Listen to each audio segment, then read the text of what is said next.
Here we go again. Welcome to Bayawan City. So nandito pala tayo ngayon sa Bayawan City, Negros Oriental. Meron na naman Ford Expedition, no charging. So check muna natin bago natin baklasin yung alternator. Baka there is something wrong.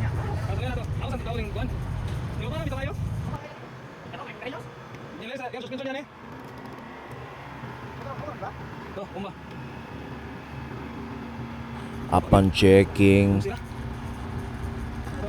nakita natin yung charging or yung voltage is 11.05 or 4 lang. So hindi talaga nagto-charge. So off natin muna yung mga components sa loob at tingnan muna natin uli kung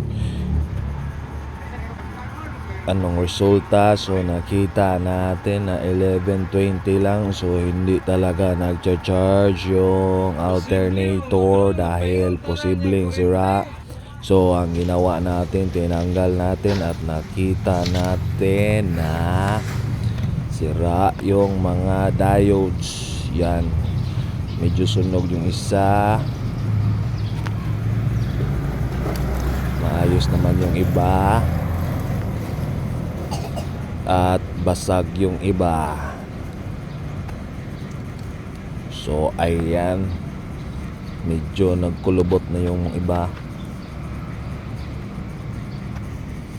Ang gagawin natin dito is order na naman sa Lazada.